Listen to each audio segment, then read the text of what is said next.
guys, and welcome back to the channel. I'm Michelle. And I'm Ken, and today we're here to talk about a new Netflix docuseries. Yeah.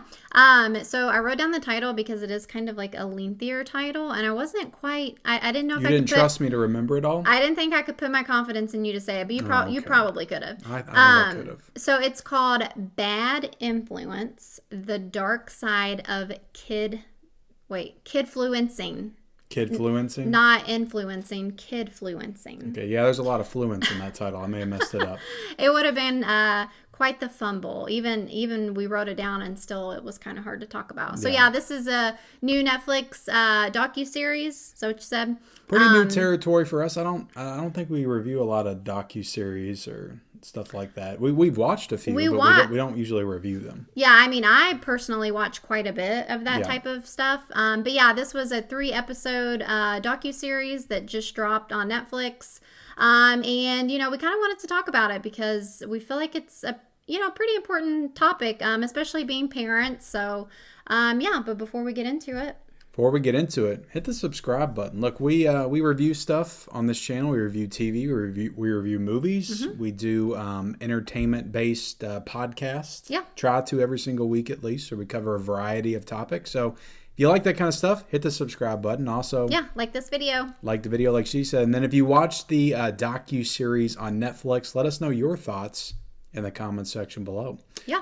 So where do you want to go with this? Where do you want to start? Yeah, so again... This is a difficult, I feel like, topic to dive into because there is so much serious subject matter here, but...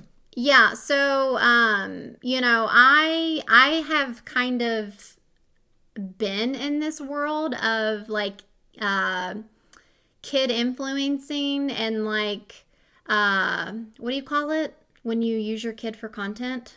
I feel like there's another word for this, and I'm like drawing a blank now. I don't know. You're just basically, using your kid to make money. Maybe it'll come to me here eventually. But on my personal Instagram, it's very, like, you just see a ton of, like, moms who put out content, they're using their kids. Like, it's like a thing, like a mommy vlogger, And I mean, it's pretty widespread now, and I mean, it's been going on since YouTube began, right? Or maybe a little bit after, when people started to figure out they could make money off of it. So yeah, this this docuseries definitely brings light to some pretty disturbing things. I don't feel like when this first started happening, moms, or not just moms, but it is pretty popular for moms to be posting their kids and stuff. But, I don't think when this first started, I'm not quite sure if parents, like, intentionally, were using their kids to make money. I think maybe it kind of started, sort of innocent. For some of them. But well, we were kind of talking like... Once the template's there, there's a certain amount of people that are already in it and they know that they're making money, then obviously they know that they can take after them and do the same thing.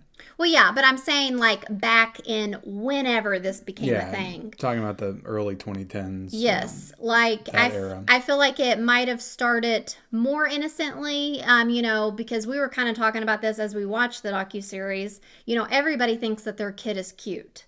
And so, I feel like it kind of, starts as posting like your kid doing something cute. And then sometimes the stuff you post like kind of blows up. It gets a lot of attention. And then, I think that it kind of evolves from there a little bit.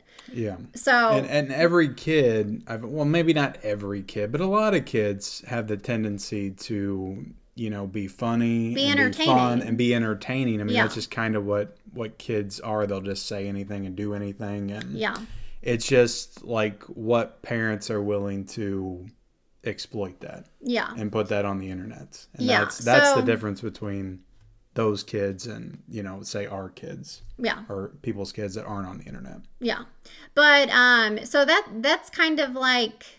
I feel like I've been around that world for a long time. Like I used to get on YouTube and I would watch like women post like pregnancy updates, and then they would, because you were like trying to find someone who was going through what you were going through, but then they have the baby, and then They start posting like their baby and like milestones that their baby is going through. And so there's different like types of, I feel like, exploiting. That's the word I was trying to think of. Exploiting your kids. Like there's the kind of, they're just kind of in the background. You're showing your day-to-day life. But then there's the actual kid influencing, which is what this docuseries is about, where like the kid is the prime focus. Like they're the one making the content, and like if you don't have them, you don't have a channel. Yeah, and this particular series that focuses on the girl Piper. Yeah, her name's Piper, and her mom. What I was going to say is her mom isn't in the videos, at least not what they were showing us. No, she wasn't. Like she wasn't a part of it at all. She kind of was just out of it. But yeah, this basically focused on a group of kids. It started out as, Piper, she was the one that had the big audience. And then her mom, which was also her manager, she created what was called the Squad. And, it's funny because I literally had never heard of any of these kids before. No, but it's all very familiar. It's like I watch our kids watch all these people, and I've been watch them for years. Yeah. And they're all like together. Like it's always a big group of kids. They're all collaborating with each other on each other's channels. So it feels very similar to what all the other families and kids are doing. Yeah. So, I didn't know these people, but like you said, it still is very similar to lots of other big, YouTube channels that are like more kid focused.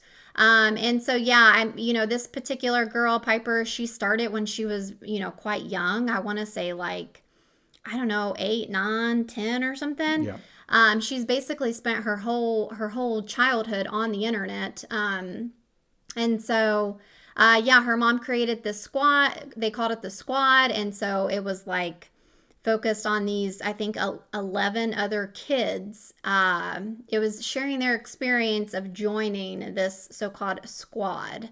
And so, yeah, it was kind of, what I was expecting. I've heard the dark side of this. There, as the years have gone on, there's definitely been things that have been brought to light as far as like kids, basically working, Yeah. More recently, there was the Ruby Frank case, which I don't know if it's Ruby Frank or Ruby Frankie. I forget. But, she was a big family vlogger. And, she ended up like having 2 of her kids like chained up in a basement. That was a little bit more of an extreme, a little more of an extreme version. But it's been known that these kids are pretty much worked, you would argue more than like adults are.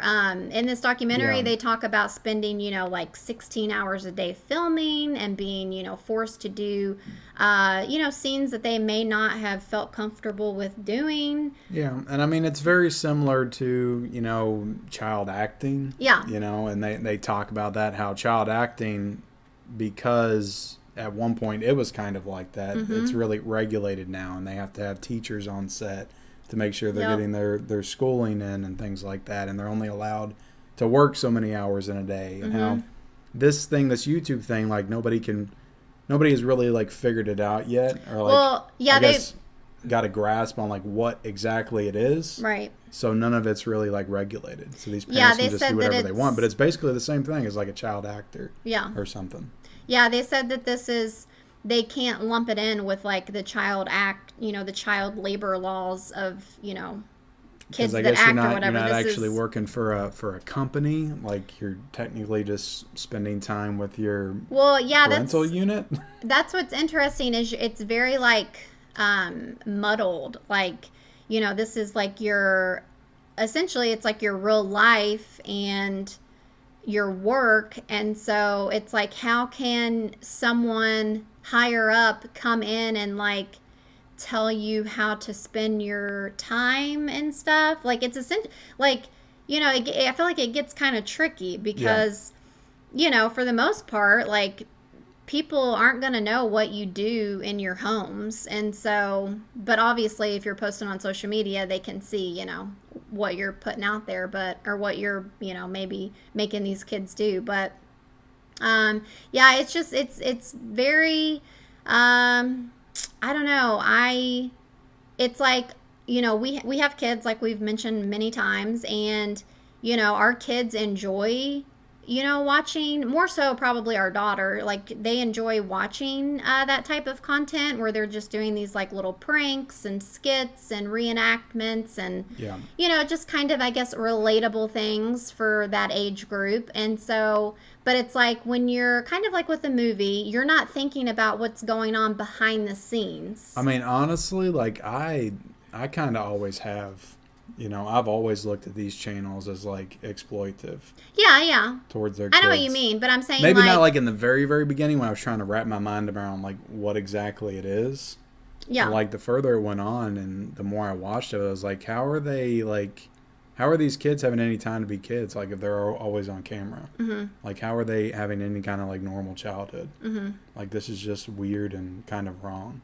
Yeah. In my mind. I just don't think any of it is a good idea because, I mean, as you know, there are lots of disgusting people out there, and they, talk about that as well, about how, there is a ungodly amount, like the percentage of men that watch these kid channels, it's like astronomical. Oh, yeah. And there's just lots of disgusting people out there, and they kind of,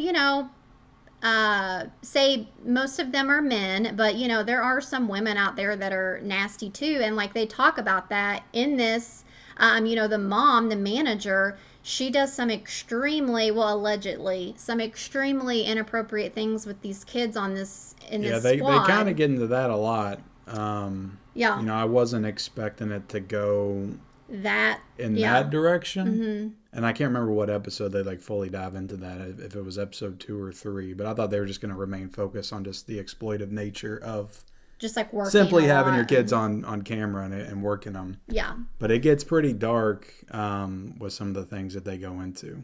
Yeah, just the mom had just very odd behavior, and again, inappropriate things. Some of the squad members, said that they experienced dealing with her. And so, it's just really unfortunate to see these innocent children experience this so young. Unfortunately, I do feel like it's probably more common than you could even imagine. And I think one of the biggest things that I took away from this was just the fact that, in this docuseries, it's basically the kids that were a part of the squad, not Piper though. That all got exiled in one way or the other. Well, they either, essentially left or got kind of booted out. But it's basically these kids that were a part of it and their parents, and they have like come together to make this docuseries to kind of expose the mom.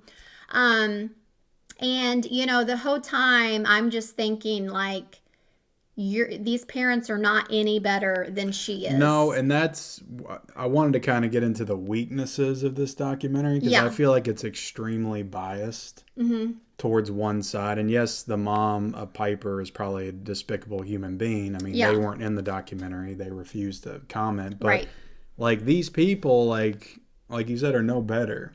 They are no better. They did not protect their children. They can say that they may not have known all of the things that were going on, but at the end of the day, it's very clear. They're still profiting, and they're choosing to look the other way to make money. It's very clear that they mostly care about the money. And now, to their credit, a couple of them said that. Like, we just kind of looked the other way and allowed this to happen. So, I mean, like, they brought that up. Yeah, but I don't feel like they emphasized that. But the problem is that there was a lawsuit that they filed against Tiffany. Her name was Tiffany, the manager, the mom, and they basically ended up settling. And they didn't even, it was an amount that had to be shared amongst all of them, and it wasn't even that much. And so to me, if you're willing to settle, that to me shows that you don't actually care about the bigger picture of this.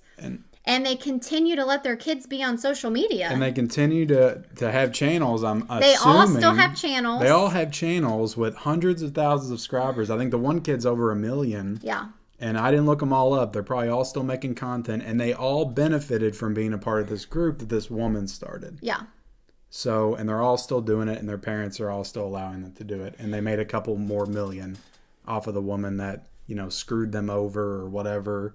And they benefited from her. I feel like they made this documentary or docuseries to act like they are just really upset about what went on, and that, I guess that they were upset about what their kid went through, which maybe that's true a little bit, but to me, like, they still just come across as these money-hungry parents, and I just can't, I think they wanted us to side with them on this, but I'm like, literally the whole time, I'm like, I kept saying, you guys are literally no better than she is. Like, I thought that the documentary was going to take a more objective approach and just look at the whole situation as, like, we really need to, look at this. Mm-hmm. It's not right, what these parents and stuff are doing to these kids. Yeah. And it doesn't really it starts to do that, but then it doesn't. By the time we get to the end of it, it's like, this woman's the devil, the mom of Piper. Everybody else is okay. Mm-hmm. And we need to really start, regulating the industry a little bit more, like they get into that. But they really don't paint anybody else as what they're doing as bad. This just opens up a broader, conversation just about parents and how they push their kids. And it's like, if it's not online influencing, like it could be like a child star on a sitcom or, a musician or something like that playing an instrument, like playing sports. Sports is definitely a big one. Mm-hmm. So there's always ways that parents can push their kids, and you can have the discussion, is that right, is that wrong? Mm-hmm. But I don't know, there's just something about this that's just it doesn't feel like you're building any skills whatsoever for your kids. Like, at least in those other things, like, you're building life skills. Yeah. And this is just like, get on camera and act stupid and do all these stupid sketches and stuff. Yeah, and they kind of touched, again, with, the child acting, like you said, they have rules about, having a teacher on set and stuff like that. And so they kind of talk about how the main girl, Piper, who kind of started all of this, her and her mom, they were talking about how she basically, they made it sound like she never had any school, Yeah.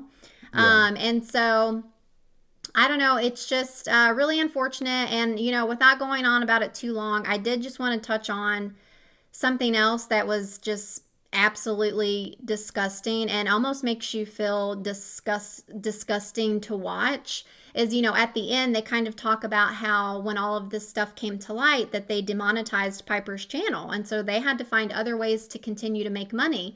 And they started this, which I had never heard of it, but there's another platform that's a step down from OnlyFans.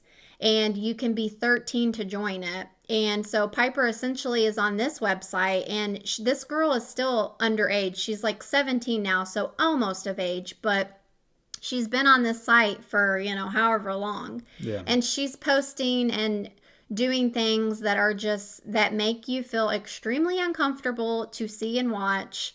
And the fact that her mother allows her to do that is just absolutely disgusting and just horrific.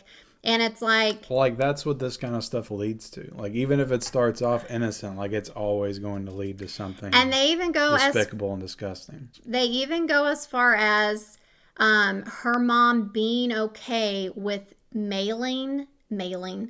I can't say the word.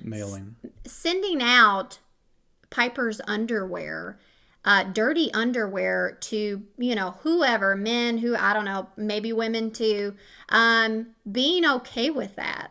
How do you do that as a mom? Obviously this mom is just unwell, and I can't. They definitely painted her to be the most despicable of the group. But again, my problem is I think all the other parents are just about as bad. Yeah, and it's almost like they want you to take their side, and it's I don't want to take their side.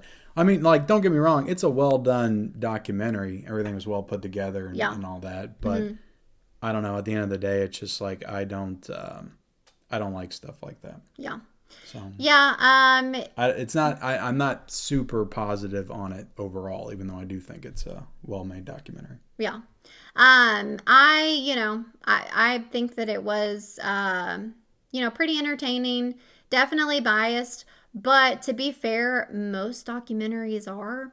I feel like but the best ones take a more objective stance. I they have do. seen good ones before. Yeah, but I do feel like for the most part, there's usually like it leans more to one side than another. But all in all, I do think that this is an important topic. I don't know how others feel out there. I'm not quite sure how many people we have that watch us that have children. I feel like maybe not as many. So I don't know if people who don't have kids, I don't know if you just don't care about that. But to me, I do. I think it definitely needs to be figured out. And so, yeah, I think it's good to be aware of this stuff. I guess that's going to do it. That's going to do it. Thank you all for watching. Hit the subscribe button if you haven't. Hit the like button. Comment down below your thoughts on whatever we talked about here today. And we'll see you next time. Yeah. Bye, guys.